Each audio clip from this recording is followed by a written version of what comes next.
Welcome everyone to the first ever discussion forum for the new ACM community, ACM2Y. My name is Bob Turman from Camp Community College in Virginia. In a few minutes, we will bring together a panel of distinguished colleagues to lead us in an important discussion. Please welcome our ACM2Y chair, Kara Tang, to introduce our new community.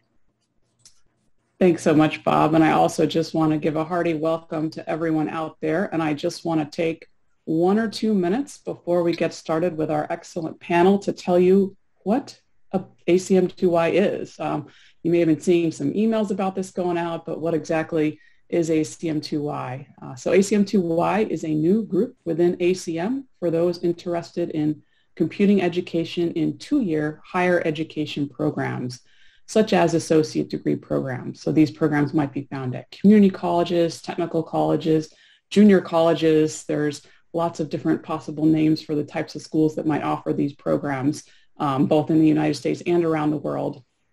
And so this ACM2Y is a group for anyone interested in computing education at these programs. We have a 10-member executive committee that has been working to get this group kicked off for the past 4 or 5 months. You can see the names listed there, as well as some special thanks to some people who have been supporting this group in other ways. And among other things, the executive committee has crafted a mission statement for the group, which is shown here. ACM2Y advocates for a diverse group of computing students by building a targeted and resourceful community for faculty of 2-year higher education programs. So this is the community that we are creating. And this is our first event. And at the end of the event, I will say a little bit more about how to join ACM2Y, but just in case anyone has to leave early, you can always check out our website, which is shown there, acm2y.acm.org, for a little bit more information, as well as to join the community. And so with that, I'm going to turn it back over to Bob to kick off our panel. Thank you, Kara. So much has changed in the past 2 years. We've lived, we've loved, we've lost, we've laughed and learned. We've quit, restarted, restrained, restructured, reconstructed, researched, rested, and then started again. We went from a world we knew to one that seemed strangely familiar and yet different at every point. We've been challenged and we've been changed. And so we come together to discuss the past, learn in the present, and prepare for the future. We want to see how we were able to go from pivot to promise and benefit from the lessons learned during COVID-19. We're fortunate to have a great panel to help guide us through the discussion. Let's get to know our panel.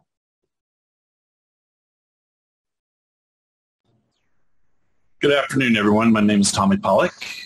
I'm from Tidewater Community College in Salt Lake, Virginia. I work at the Center for Workforce Solutions as the IT coordinator for the IT certification programs for workforce.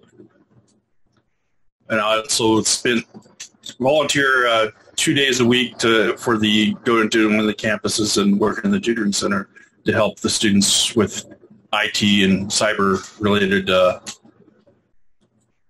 homework that they may need. Hi, everybody. My name is Misty Clark. I am a computer science professor at Collin College, which is in the North Dallas area.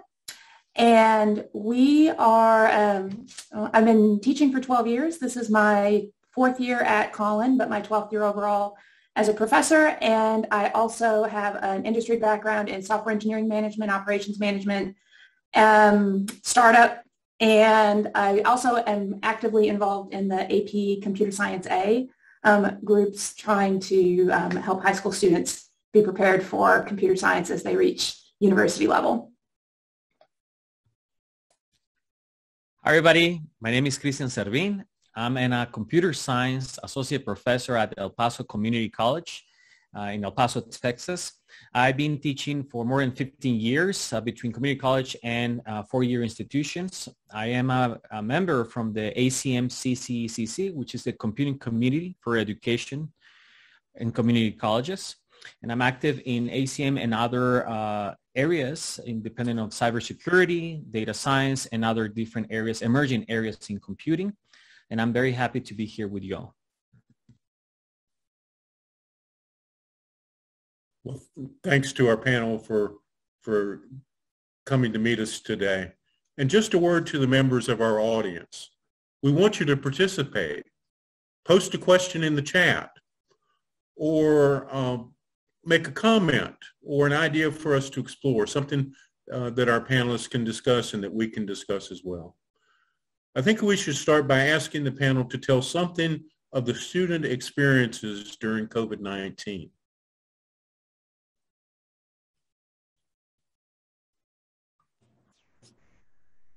One of our biggest issues was when the lockdown happened, was we had to, come up with new protocols and everything, and it kind of threw a wrench in the works, for the first couple of weeks.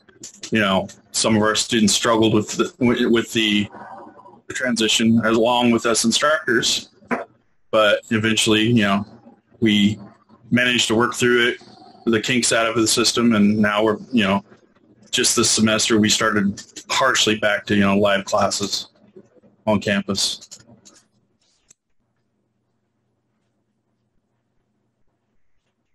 So I actually had, I was concerned for my students' experiences as in March 2020 hit and everything was wonderful. And then we hit spring break and bam, everybody just didn't come back from spring break. And how did our students handle that?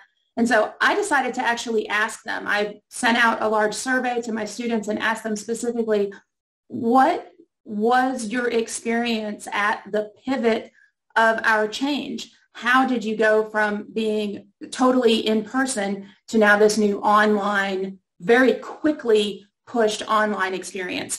And so I actually have some data that I thought I might show you. Marcus has some slides for me to show.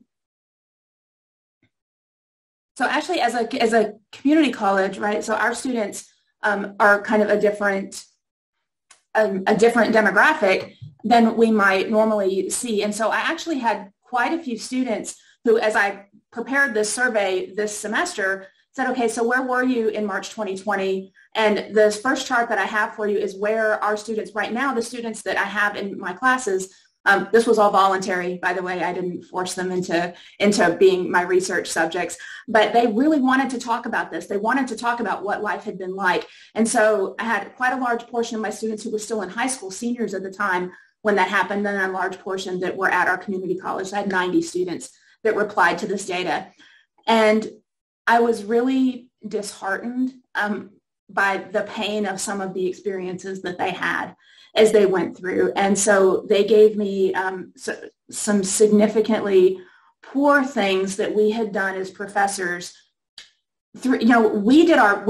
And all of them admitted that we had tried our best, that we were thrown into this just as quickly as they were, but they experienced massive amounts of busy work overload that teachers didn't know what to do, and so they just assigned them way too much in there, that some of our teachers had completely disengaged, that they, once we shifted over to online learning, their teachers just stopped providing material or would not respond to them at all, that we had professors who had never had to be actively tech savvy. And so once they were forced into it in a 2-week period, it was just clear that they weren't able to work with the technology that was available to us, and that they had felt that some of our professors had a real lack of empathy for them, for what they were going through. And our community college students, as I said, as being a different kind of demographic, I had students who lost their jobs,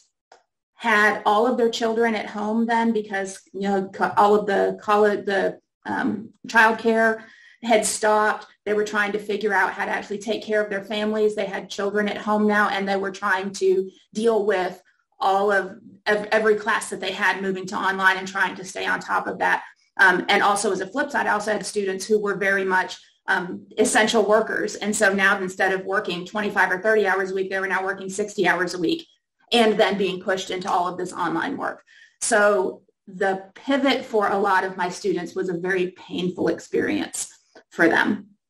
But on the positive side, we all worked together and learned. As professors, we tried, all of anything that we could do in order to make things better for our students. We learned a lot of technology. We learned how to put our classes online and how to interact well with our students. And so the last question that I had asked my students was, well, we're almost new normal, right? We're back in person, but primarily at my school, we have many fully in-person classes now, and we still have some online classes. But as we move to this new normal, I asked my students, as professors, what do you want us not to lose? What was important? What was helpful that you didn't realize that you needed and that you don't want us to lose? And so the next slide will show you the promising things that my students said, please maintain this as we move forward. Please don't lose it.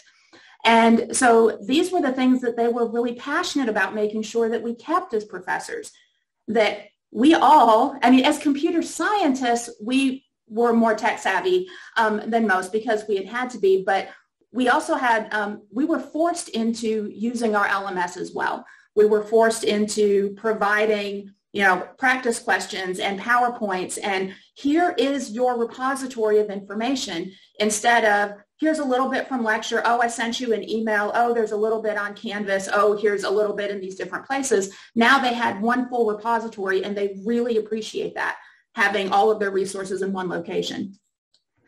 I was surprised to see how many students realized how much they like online class, that they want us to make sure that we don't forget them, the students, that online was good for them, that they may not have had transportation to be able to get here, or their job just didn't align well with the times that we offer classes. So they want us to, yes, please go back to online or in-person learning, but don't forget that online is actually a fantastic modality. They love the online lectures. And so even my students that are fully in person, I've had students who have been out this semester because they've been COVID positive or just ill in general. And by having all of those online lectures, I was able to just say, that's okay. Please stay home. Please get well. Let me send you the lectures for what we were going to cover. And now those students, my in-person students, are caught up. They didn't lose anything. They liked how responsive they were, that we have become as professors, and how much they hope that we will maintain our empathy for who they are individually and the scenarios that they go through individually. So that was, I felt like this was a really neat experiment and some great research with these students to actually reach out to them and have them tell us what is it that they wanted us to keep. Thank you, Misty. I have a couple of comments. As a matter of fact, similar, I teach in El Paso Community College. So we are exactly in the border between Ciudad Juarez, Mexico, and El Paso, Texas, United States. And we have a lot of students that commute back and forward every day. And that was a big, interesting challenge that we find with students who were actually, that usually commute every day. So the college, absolutely, similar as Misty, on March 13th, it was a Friday, we went to spring break and we never came back after this semester, actually 1 year, so 14 months after that. And when we recognized there was some needs, I share the same aspect, computer science. I teach computer science and computing, so it's kind of more natural to migrate from a regular environment to a online environment. But we face a couple challenges, and we recognize right away that big platforms like Zybooks, Codio, Turing. So there was a couple of different platforms that they say, hey, you want to try our software for free? This is good to assist the students. And I said, why not? I mean, we've been working with them in certain capacities, but that's when we recognize and identify, you know what, we need them, because community colleges, we are recognized because of this one-to-one intervention with the students. And when you are right there recognizing their skills, their trade-offs about using one methodology versus the other one. So we start to incorporate technologies like Zybooks and Codio. We give it a chance. We pilot both platforms during the whole semesters. In my life, I have even taught in an online environment. So I was able to actually learn this Blackboard thing. Although that I was aware about the whole situation, I was under the philosophy that we don't really need it. But now it was kind of like a push, not only for the students, but also for the faculty. So, we have a great support from our college that they say distance learning, we need to prepare our students and our faculty. And we went into those trainings the whole semester and the whole year. That extended the whole year. Even right now, I'm still taking a couple of those best practices in Blackboard, those the elements we're using. But also we recognize that there were students that they were very happy that there was this transition to an online environment, particularly because students didn't have to go and stay at home. And as I mentioned, we have a big population that live in Juarez, and they go and work and go to the studies in El Paso. And it's not very far away. It's probably 1 hour long term, but it's in the bridge. It might be a little bit more. So they were very happy. And I'm quoting this because there was not completely happiness. They just mean that like this, I'm so grateful that there is this ability right now. After that, we decide right now on we're in fall 2021. I'm teaching hybrid classes. I'm teaching half them online and the other half we are in the classroom, but we have this hybrid modality where we meet half of the students one day, the other half it's online, but we're broadcasting and everything, it seems very smoothly. So we learn about this technology, the ability or the potential new tools that we have. And it seems to be beneficial for both instructors and students, of course.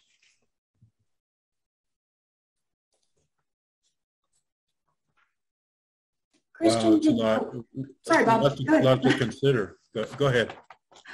Christian, so you said that and we had the same experience about having Pearson and Codio and Zybooks and everybody reaching out in that semester to really help all of the students. We say, here's all these free resources.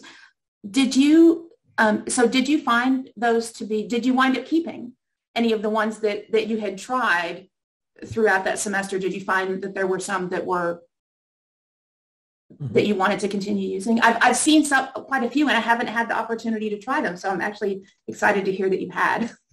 I was, to be honest, I was very, very lucky. I mean, Beth Hawthorne is here in the panel, and she is the one who actually introduced to many different of this, the people who are actually in charge and piloting these items. For example, I was piloting Codio for many different semesters for different capacities through an NSF C5 grant. And I was able to see the whole mechanisms behind the scenes. I didn't work too much with Zybooks, but through the whole pandemic, I was able to go through the entire labs, and there's Zy Labs, which actually I'll say that actually check mark the entire item because I designed my own labs, but Zy Labs, they have a great platform with this beautiful feature of auto grading, which for us is like the holy grail there for us. But at the same time, that kind of give the feedback for the students in real time, which I think it was great. I'm trying to keep it right now this semester with my hybrid classes. Eventually, we don't know. I'm still with discussions with a couple of my colleagues. I have a team that basically one is doing some research in Codio because we want to go back. Codio allows you to create your own labs there. And I'm sure Zybooks as well, but we spent almost a year trying to do a little bit with Codio. Now we're doing a little bit with Zy Labs. We're going to probably compare later on, but the students like a lot of the animations. They like that visual aid. And another interesting feature, and thank you for bringing this, Misty, we have the book. We use books, but also we use Zybook. When you combine, it's a little bit expensive, to be honest. And now we're considering to have an OER. So we built an OER based on that initiative. So we were lucky enough to receive some funding also from the Texas Higher Education Coordinating Board. that allows us to develop this OER. Yeah. Excellent. Thank you. I'm going to go look those up. I'm going to go take a look, and I'll reach out to you after in order to kind of get some of your experiences, if that's okay. Absolutely. I'll be happy. Well, the last part of the discussion there kind of leads us into a next question to maybe explore. What stayed the same in your courses and what changed?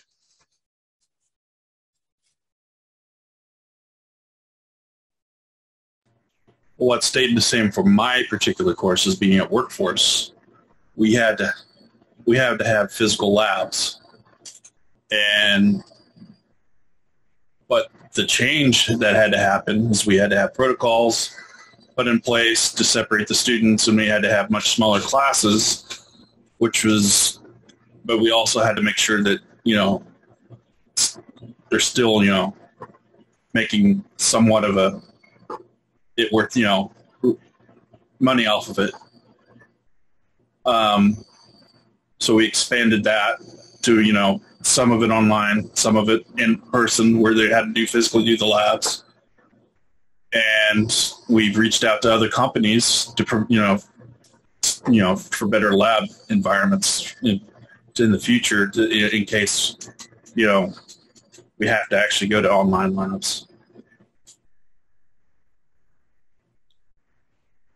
That's a really good point, Tommy, because we have in our area, we also have tons of Cisco labs and everything that were very hands-on, that we still had to figure out how to get our students in to be able to work with that. And so the switch between having a full class versus, okay, now we have 3 people in a classroom at a time that we schedule in order to get them in. I know that was a lot of extra work and a lot of overhead that you guys would have had to have done as well. So.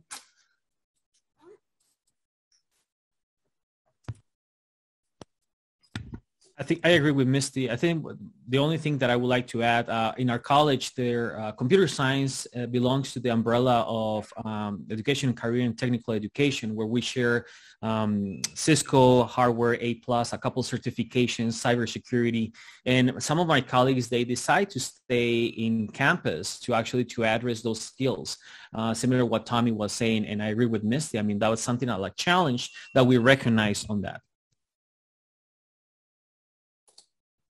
We had been lucky enough to have already been using an online textbook with features that were, so we were using Pearson with Pearson Rebel to go through and let them be able to read. I could assign them questions, and then they would have these practice questions and quizzes embedded in that, and they found that to be really useful. We had looked at that. We added that as something as we call a first day program, so that all of our students were able to buy that book as part of their fees for with the tuition. And so we were able to get them that at a much lower rate than they would have had to buy it just as an individual code or whatever. And we've played around with over the last year and a half saying, okay, well, what if we, in order to cut costs for our students, what if we, and so this OER discussion is really interesting to me, Christian, that in order to cut costs, what if we just do the online textbook without the Revel aspect to it? And so we tried that, and we found that my students in particular were very sad about that they enjoyed the ability to go through and answer questions and get immediate feedback and see some of the quick responses to it. I noticed, Bill, as I was reading through the chat here, I saw that you give marks, that you give credit for that. And that was what I did too, was I said, hey, I'll give you 10% of your grade for doing what you should be doing anyway, which is reading and practicing. And they're like, oh, and so I give them unlimited attempts on those quizzes, and they, there you go. There's 100% of your grade for what, for 10% what you should have been doing anyway. And so I find that to be a really, good motivator. But I have found that my students, one, are concerned about the cost of textbooks in general. So we are actively trying to find ways to meet those needs, but also, bring their costs kind of in line with what they can handle. Some of the responses that I received when I did all of this work with my students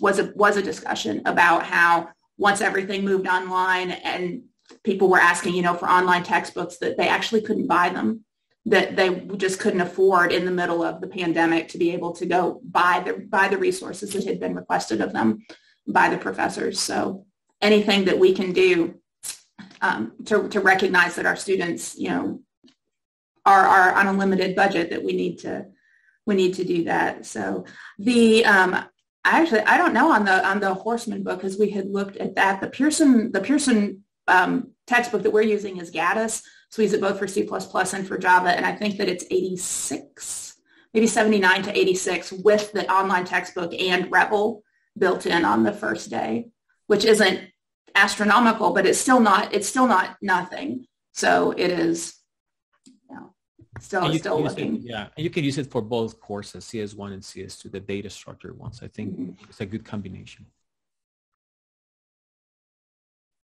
Well, how critical did you think, especially Misty started talking about the automatic feedback that students were getting and that sort of thing? How critical did you see the automatic feedback that systems could build, and then how prepared in general did you think students were for the switch? I think that my students do appreciate the immediate feedback of right or wrong, and they particularly appreciate feedback on the multiple choice questions, because they're able to see immediately whether they're getting those.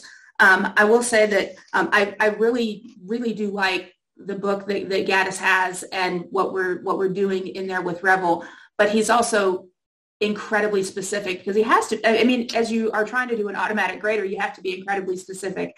And so as students would, see out hello world, but they wouldn't capitalize the H on hello or something, it would go, wrong. And they're like, but I'm sure this is correct. And so it is a little frustrating for them getting used to an automatic feedback system just in general, and kind of understanding that it can't just handle 75 different ways for you to be correct on this, that you do have to have some specificity as you go through. And so after a few weeks, they kind of get used to what the pattern and what he's asking for and things. But I said, when we had taken it away as part of the class, they really, really missed it. So whatever we do want to continue to incorporate something that allows them to get that immediate feedback when they're working at 3 a.m. on something, to know whether they're getting it right or not, instead of sending us emails and then we get to it the next day and they're way past that or something. So. And then the question for everyone, how prepared were your students for the switch when it occurred?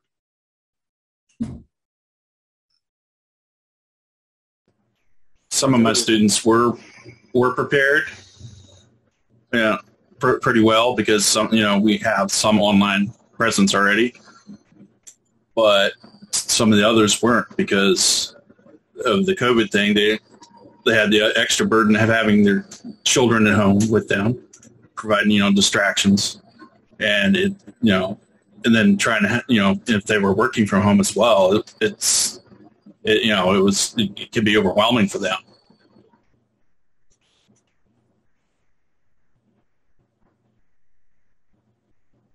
Yeah, I agree. I would say that we saw that same thing, Tommy, is that I had read, I actually had a colleague send me something interesting at the time that this had happened, about how so many professors were trying to make our students run the same race, even though the size of the hurdles had changed and the distance was different and everything, and we were giving them the same, the same instructions for the race to run, even though their race was totally different from when they had begun it.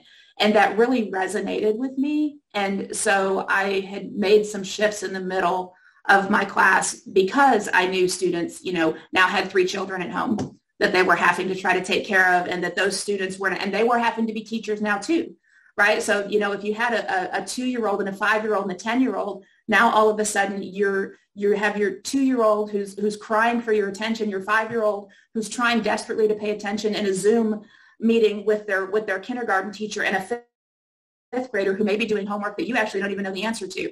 So you're trying to do all of those things, plus maintain everything you were doing in class. And I don't think maybe anybody was well prepared for the shift that we had to make. I have a similar comment, Misty, and also I was reading Victoria's message in my school at EPCC. We serve early college high school students, so they bus their students what they used to every day at different hours, and that was a big shock for most of them. I mean, we do have a mountain, but they don't live in the actual mountain; live in the very far valleys, and that was the highlight to go to school to EPCC and take our classes. And yes, they have limited internet and everything. We were very lucky that we got the CARES emergency aid grant that we received from the governor, and then actually it helps the students who were with the disadvantages of internet. So we received laptops, hotspots. So for those students who really needed their internet, we gave those hotspots, which was great. It was a big advantage. So again, we were not ready. I agree with Tommy. We were not ready at all. But I think we were able to migrate smoothly, if I would like to say that thing, between the face-to-face to an online and deal with those situations. We were flexible. We still flexible. And I don't think we still find the correct answer to say that, yeah, this is the way we actually solve this issue, because we still having all these collateral situations that we got, collateral damage, because of this adaptation that we have, especially here in the border. We have Fort Bliss here as well. So for them, that was kind of convenient as well, because they say, you know what, that's great, because they got deployed. In back in the day, when with the military students that we have, they have to drop the classes. That's it. End of story. They can bring the paperwork, they drop them from the class, the end. Now we have this ability to say, you know what, professor, I got deployed, I need to leave. No problem. I mean, they move to a different city, they continue with the coursework. And as a matter of fact, right now I have 14 students or 13, I cannot recall, between those students who are actually not in El Paso physically, but they started here and now they move back and forward, especially because of the military and of course the border. Tommy, did you see inequity issues as well? We spent some money too at Collin here on CARES and helps to be able to get, I say like substandard computers, lack of internet and things. So we actually, stood up a bunch of hotspots when we could. We, painted the whole parking garages with Wi-Fi so that students could, if they could just come and they could hang out in the garage and do things there. But we got computers and things like that. But we really, and especially from a computer science standpoint, there was a mass amount of inequity with students who had amazing machines at home, and then a ton who had really relied on the computer labs that they no longer had access to at school. And in Virginia, do you see that at your school? At our school, we have a computer club where the students that cannot afford computers or people make donations and they fix them up, and they actually provide those computers to the students, and they also provide repair services as well.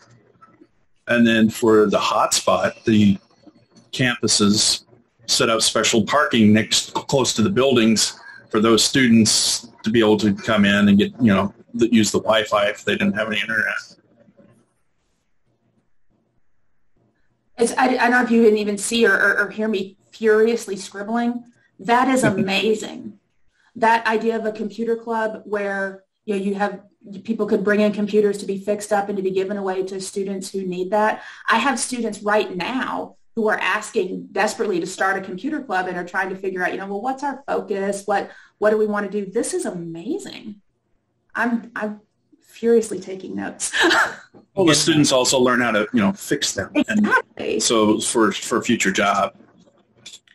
I'm gonna make a small comment there to Tommy, and I think I am the advisor from the ACM student chapter at my institution, and one of the nice things, the features that we have is create your own computer for computer science, or not computer scientists. For community colleges, we have a lot of students with a lot of abilities to how to build their computers, and they went online, they purchased the entire pieces, and they create workshops. Now, one of the nice thing is that during the semester, we start to build those computers in campus. Now what we did is that we start to create those videos, and that actually helped the students to broadcast them, restore them, and then eventually expand it, because it takes like almost like 2 or 3 hours to build an entire computer, but that actually helps eventually to how to build your computer part 1, part 2, part 3. And talking about videos, I agree with Bill, something like that we learn as a faculty. I'm still learning, to be honest, but to create videos is very, very challenging. And it's not just press recording of your map and that's it, because we learn, I knew in theory that we should have this, but closed captions are very important, like tremendously. And as a matter of fact, I took a bunch of accessibility workshops and whatnot that help us, and the students, they really appreciate, because it's not for the deaf community only. We have closed captions for pretty much everyone. Someone talk about this, like we have a lot of returning mothers who are actually with the children in their house, and it's like, we would like to have more closed captions because they don't want to wake up their baby.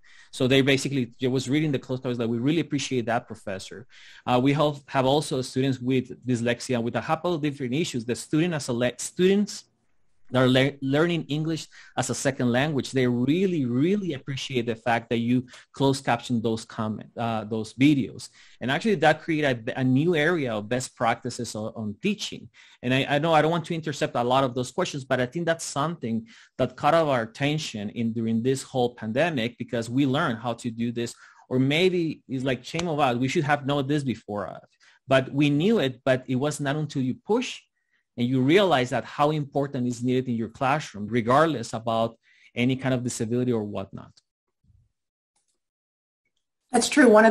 Absolutely. One of the students in my surveys made a huge point about how subtitles have been so helpful to him, because he's here as an international student and he's learning a second language. And so in an in-class environment, it's so hard for him to make sure that he's capturing everything, and that in the videos he was able to read what was going on, and it made a world of difference to his understanding. So he was like, please, please, please keep the online videos with the subtitles, and it was hugely important. I think Kinara, she said something about, I agree, Misty. I think that's there is a disconnection right now of equity right now. And there's a lot of things that we need to put in place, and we take a lot of things for granted. And then that's why specifically those international students and people who I am English as a second language. It took me a while to recognize not only a programming language, but learning English in general. That was a little bit challenging for me. And I think that's something that we have seen more likely recently because of all this new impact.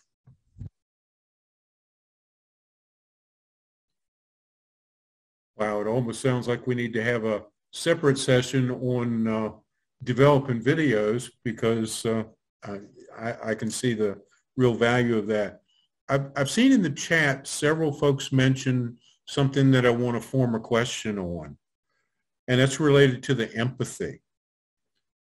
And my question is, how do you build relationships with those students when they're just on the other side of the technology?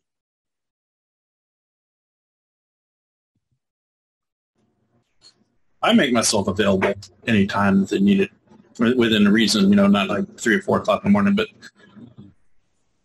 because I can understand, being, with all the everything, the distractions and everything, how they can get overwhelmed.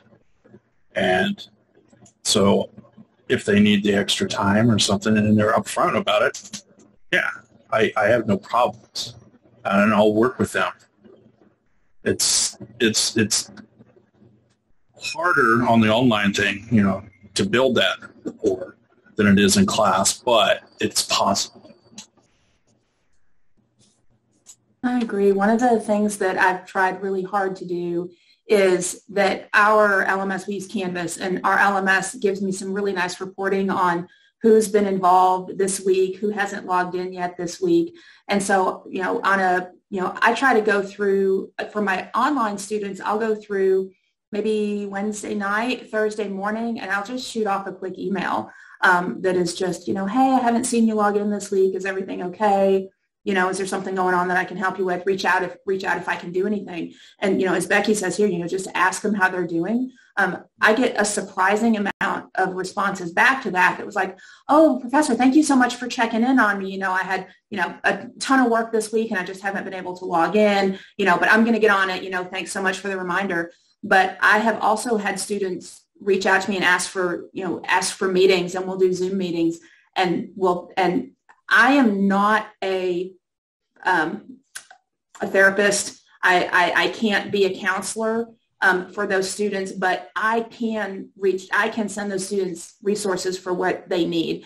And so just having somebody, I really do think, Becky, just being able to say, hey, there is somebody who's paying attention that you haven't been in for a week and a half, can make a huge difference. I want to make just one kind of note, plug for everybody that's on here for something that I'm impressed by. It's incredibly impressed by with Colin, is that they took some of the CARES money and have launched a program where they now have 24/7 mental health and telehealth visits for all of our students.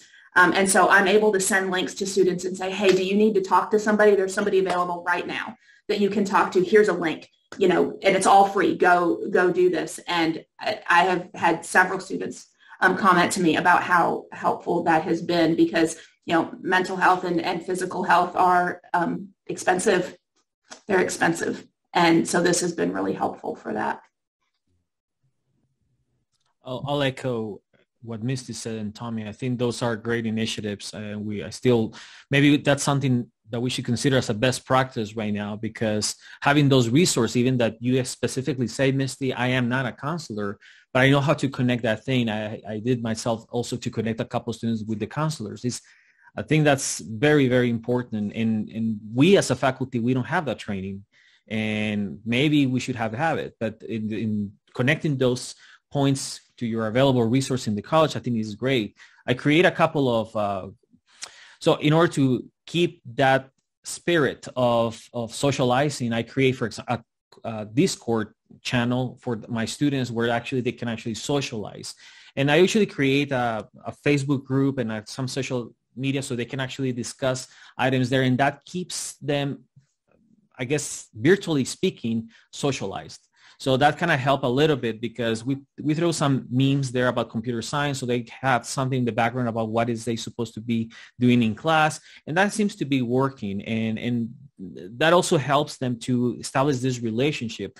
We're lucky enough to have the peer leaders. I'm not so sure if you're familiar with PLTL, but it's a program that you have supplemental education after the classroom, and those are students helping other students, and that kind of helped them. During regular semesters, face-to-face, that's great. It's a great instrument. During the entire pandemic, we have to move them to Zoom meetings. And the nice thing about Zoom is that you can create your separate breakout rooms, and that can actually have this socializing or learning, but they being engaged with the students in such a way that they can actually share the same vocabulary, the same ideas and whatnot. I think that seems to be helping, and hopefully we continue with that initiative as well.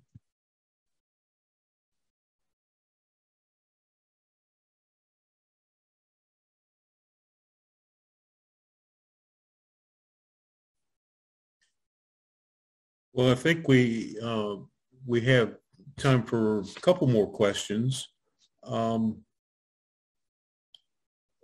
of the questions I want us to consider are what would each of you have us keep, and what would you have us change as we go forward, and what questions would you have us ask or consider as we move forward?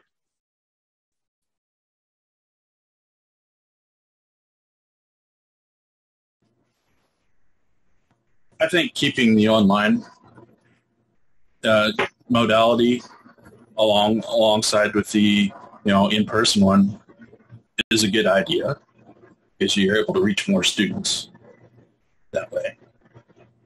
Some of the changes need probably more technology changes, more ability for more resources for the students,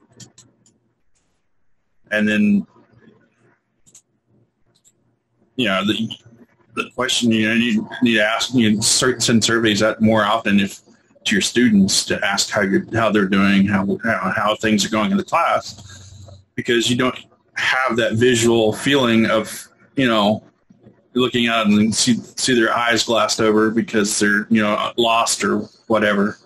You lose that perception, so you have to actually send out, little surveys or stuff like that, or emails, ask them how things are doing, what needs to be changed, what needs to be kept, and, get the improvement suggestions from them instead of waiting until the end of the semester or whatever for the, where they're going to either praise you or crucify you.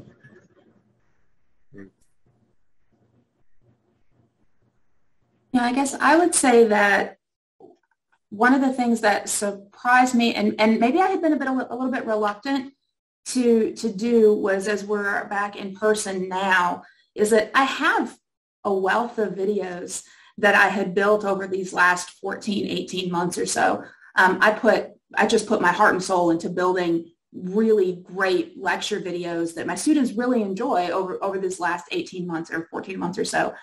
And I'll admit that I've been a little bit reluctant to put those into the LMS for my in-person students, because I had felt like, well, if they have all of the lecture videos already, then why there's not even going to come to class. They're not even going to bother to show up because they've got everything that they need. But I really am starting to see the benefits of them coming to class still, but then as they're going back to study, being able to have an actual video of a few, 5 or 10 minutes describing something that they may have had issues with in class, that it's not an excuse for them to get out of coming to class, that it's an additional benefit of them that my online students just don't have. I mean, so my in-person students have twice the ability to see me and get information. So I think that I'm going to add that as, for them, because it's something that they really mentioned that they liked. And I'll tell you that one of the things that I took away on, things that you're saying, like, let's get rid of things. I found out that there were some things that were really stressing my students about either the way that I asked questions or the way that I ran exams. And so I really, really had to work hard on my exams over this switch, because I was so used to in-person exams on paper that making that switch over to how do I do exams that aren't easy to cheat on and, but still get what I need out of it. That was a whole pain process. So I really worked hard at fixing the way that I assess my students. So there's a lot that I pulled out of that. But then I guess one question that I would like us all to ask or to remember is, because it was an issue for me that I really just kind of had this heartfelt notice about, which is that even though I know that my student population is diverse, even though I know that I have students who are 16 here for dual credit all the way up to 50, 60 years old, but I still had a tendency in my head to lump them all together as my kids. Like, okay, so my kids in this class, this is what we're going to do. And I need to focus on them as individuals and to really realize that they are in different stages. They have different things that are going on. They have different challenges. And to be able to maintain that empathy, I feel like I did well. My students would say that I had done well connecting with them and being empathetic. But now, as in an in-person setting, I need to continue that. I really need to be able to separate, to separate out, instead of just kind of, this is my computer science 1 group, to really focus on their situations individually. I have a comment. So a couple of the things we always think or thought in theory about flipped classrooms, and having a flipped classroom is like, hey guys, can you please just take a look at these videos and then we'll discuss it here in the next time. Now, it seems to be that we all have a flipped classroom now by definition, because for all these videos, all these resources, applets, whatnot. So many of the things what I have been doing nowadays is that I keep using my videos, of course, that as a part of pre-class, and I actually focus on hands-on or competencies during the classroom. Of course, I'm teaching hybrid classes, and that works like a champ. It works very, very nice. The other challenge is what happens with the students who are online. How do you measure those competencies? And I was reading Becky's message about there's only projects, no more tests, and that kind of removes this idea or temptation to do some cheating or copying or Googling things. The most ironic thing that we saw when I was teaching last semester online, I have this question. I teach in Java, by the way, and I use Gaddis' book as well. I asked some questions that were quite challenging for a while for many semesters in a face-to-face environment. And then I got this response, this answer, perfect answer without any problems, but in C# or Python. So it was a little bit ironic because, I mean, obviously the student Google it, and the first answer, it was a very heartbroken because like many of students, they were having some trouble to answer that question, but at least they try. Now it seems to be that they don't care, just copy and paste. So what I try to do now is to use my classes more as a competency-based, project-based, because that's the way they can extract the juice of that part. My colleague Kara Tang and I actually, we have fun writing this article on the inroads last year, and we discussed a couple of the opportunities that we have right now facing these circumstances that we're facing right now online and during the whole COVID. And we discussed the opportunities and the challenges. And we were discussing similar to what Tommy and Misty were discussing about what can we keep, what can be changed. And a couple of these roles that we need to use as an instructors is also to bring those ideas to our colleagues, not only the computer science or IT colleagues, but also to everyone. And it seems to be very consistent in all the different disciplines about that. So I just wanted to share this, and I'll be happy to send that link to you all in case you're interested, but you can actually find it in the ACM website. Wow. There's certainly a lot to consider. And as you can see, there's still a great deal of work to do, but we have begun. And I want to call on our chair, Kara Tang, in just a minute to help place all this in perspective. But join me in thanking our panelists for such a lively discussion. And now we'll call on Kara to talk about some next steps for us. All right. Well, I just want to thank Bob for moderating. I want to thank our panelists, Tommy, Misty, and Christian, for some fantastic discussion. And I want to thank our entire audience. Some really good comments and discussions going on in the chat as well. So kind of like all this parallel, we're kind of getting, double time here with all the great information and comments and things.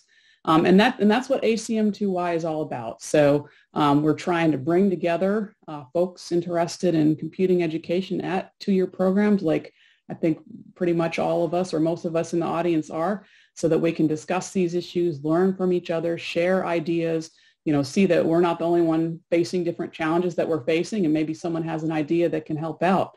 And so, yeah, that's what we want this group to be about. And if you are interested in joining ACM2Y, please go to our website, acm2y.acm.org, and you can find the join link there. There's a simple form to fill out that'll add you to the mailing list, and then you'll get notice of any future events.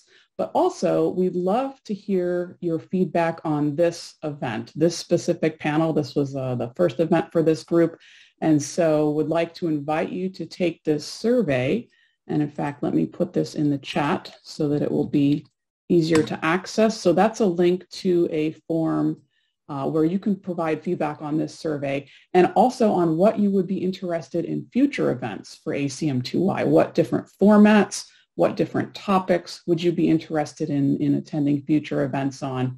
And then also, might you be willing to be a speaker or a panelist at a future event by ACM2Y? And, what topics or thoughts might you like to contribute to the group? So with that, I will turn it back to Bob to close us out. Well, again, please join me in thanking our panel.